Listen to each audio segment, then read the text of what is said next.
Hello students and dear friends, सुप्रभात या सुबह संध्या, जब भी आप वीडियो देखेंगे उस हिसाब से, ठीक है। चलिए एक सवाल करते हैं। ये सवाल ग्रेविटेशन से है, आसान सा सवाल ही है और ये सवाल आपको अच्छा लगेगा।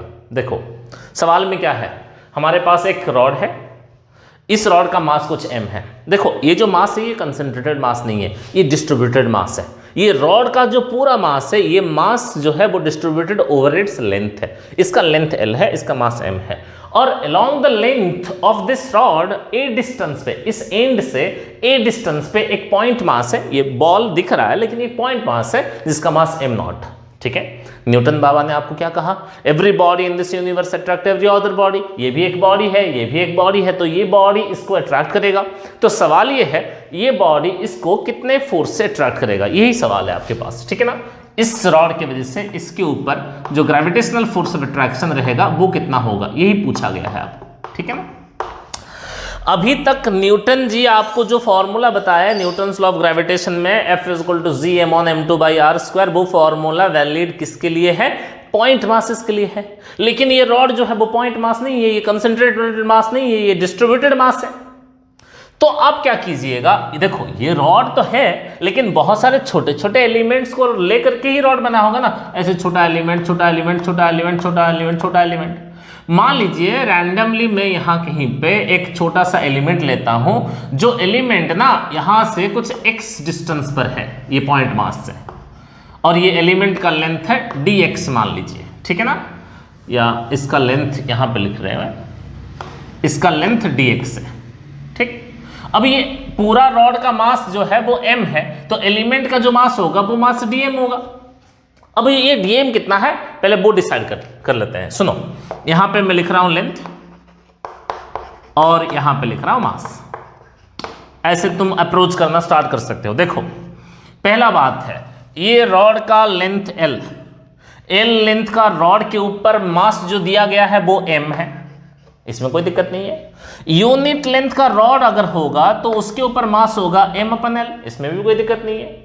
हमारे पास जो एलिमेंट लिया गया है वो एलिमेंट का जो मास है वो मास है वो लेंथ है dx, उसके ऊपर जो मास होगा m/l × dx, इसको हम dm कहेंगे क्योंकि m जो है वो बड़ा मास है, dm है छोटा mass. So m/l × dx, this is the mass of the element we have taken. सुनो, ये रॉड की वजह से फोर्स इसके ऊपर पूछा गया है, लेकिन रॉड जो है वो डिस्ट्रीब्यूटेड मास है, इसलिए हमने एक एलिमेंट लिया। एलिमेंट का मास जो है वो dm है, उसका जो लेंथ है वो dx है, लेकिन वो एलिमेंट ये पॉइंट मास से कुछ x डिस्टेंस पर है। सो ये एलिमेंट की वजह से इसके ऊपर जो फोर्स है वो फोर्स F नहीं है, dF है, क्योंकि ये m नहीं है, dm है। ये बात समझ में आ गया। हम सबको पता है न्यूटन बाबा का नियम है कि F = g m1 m2/r²। लेकिन यहां पे यहां पे F लगेगा या dF लगेगा। g m1 को m लिखेंगे या dm लिखेंगे, dm लिखेंगे। और ये मास जो है वो m0 है m2/r² नहीं, dm से m0 का जो दूरी है, m1 से m2 का जो दूरी है, यहां पर वो x है तो x² लिखेंगे। ये बात समझ में आ गया। दैट इज एम्प्लाइज dF, यानी कि ये एलिमेंट के वजह से इसके ऊपर जो फोर्स है dF = g dm जो है मास ऑफ द एलिमेंट, dm की जगह m/l × dx × m0 पहले से है x², ठीक है। सो dF = थोड़ा सा रीअरेंज करके लिखते हैं, g mass of the rod, mass of the point मास, ठीक है ना, l × dx/x²। सुनिए, यहां पे सवाल है force on the point mass due to the rod, लेकिन ये जो फोर्स है ये मिला हमें एलिमेंट के वजह से। ये रॉड के ऊपर जो एलिमेंट लिया गया है, ये एलिमेंट के वजह से इसके ऊपर फोर्स, लेकिन हमें पूछा गया है रॉड की वजह से, तो एलिमेंट की वजह से मिला है dF, तो F चाहिए। तो क्या करोगे, इसको इंटीग्रेशन करोगे दोनों तरफ का। ये dF का इंटीग्रेशन तो F हो जाएगा। अब यहाँ पे थोड़ा सा समझने वाली बात है जो आपको देखना चाहिए। देखो ये कांस्टेंट है, इसको बाहर ले जाओ, m भी कांस्टेंट है, बाहर ले जाओ, m0 भी कांस्टेंट है, इसको बाहर ले जाओ, l है इंटीग्रेशन ऑफ dx/x²। x जो है वो वेरिएबल है। मैं आपको फिर से कहना चाहता हूं, ये जो एलिमेंट है, ये एलिमेंट सरकार ने नहीं बताया या न्यूटन बाबा ने नहीं बोला था कि इधर ही लो, आपने अपने मर्जी से इधर ही लिया या मैंने अपने मर्जी से इधर ही लिया था। सो ये जो x है वो कांस्टेंट नहीं है, वो वेरिएबल है, दैट कैन वेरी। अगर एलिमेंट किसके ऊपर लेना है, रॉड के ऊपर लेना है। अगर एलिमेंट में इधर ही ले लूं, इधर ही लिया होता तो x जो इतना बड़ा दिख रहा है ना, वो x बराबर तुम्हारा a दिखता। इसके अंदर तो नहीं ले सकता क्योंकि इसके अंदर रॉड ही खत्म है, रॉड ही नहीं है, तो इसके अंदर तो नहीं ले सकता मैं। तो कम से कम जो x का वैल्यू होता वो a होता। यहां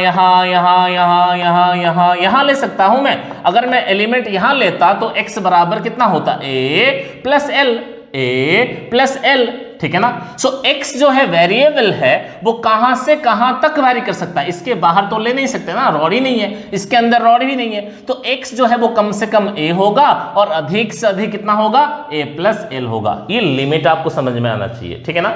जब आप देख रहे हो एलिमेंट यहां से x दूरी पर है, कम से कम दूरी कितना हो सकता है, यहां से यहां तक का x इतना है, अब कम से कम इतना हो सकता है और अधिक से अधिक कितना हो सकता है। सो x is a variable which can vary from a to a plus l।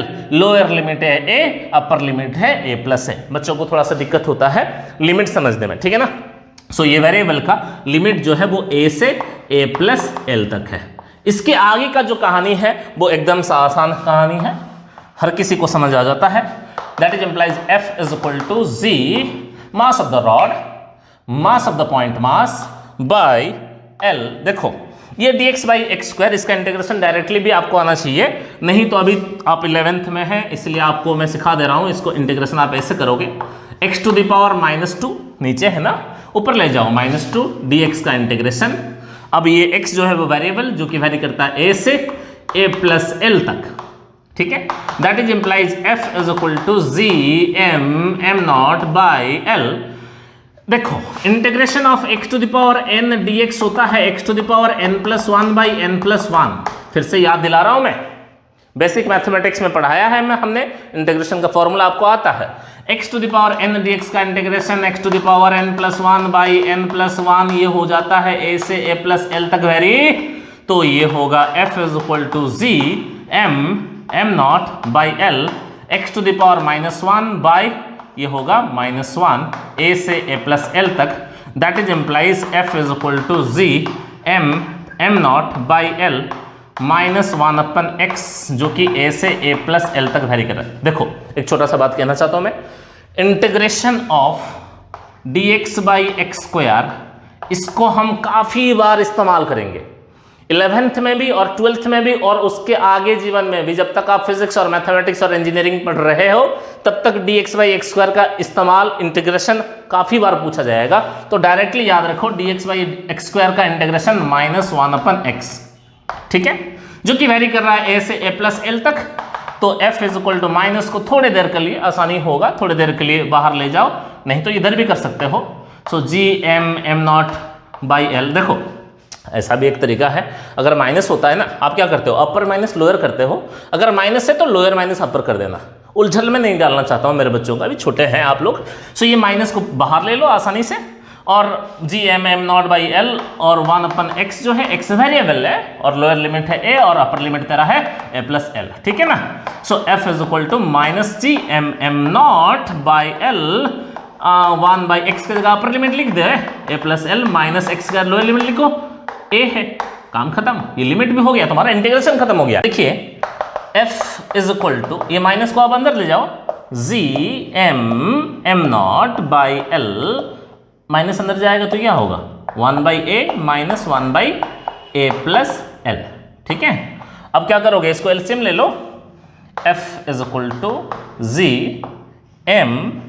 m not by L, LCM क्या जाएगा a into a plus L, इधर आएगा a plus L minus a, ये हो जाएगा कैंसिल, एल भी हो जाएंगे cancel. That is implies F is equal to G m not by a into a plus L. So this is your answer. देखो हमारे पास एक रॉड है जिस रॉड का मास m, जिसका लेंथ l, यहाँ पे पॉइंट मास m नॉट, एक एंड से a डिस्टेंस पर है, तो इसके वजह से इसके ऊपर फोर्स होता है F is equal to G M not by A into A plus L, A into A plus L, ऐसा आप याद रख सकते हो। ठीक है ना, आसान सा सवाल है, आशा करते हैं आपको समझ में आ गया होगा। ठीक है, पढ़ते रहिए, खुश रहिए, फिर मिलेंगे और एक नए कंसेप्ट या नए क्वेश्चन के साथ। धन्यवाद।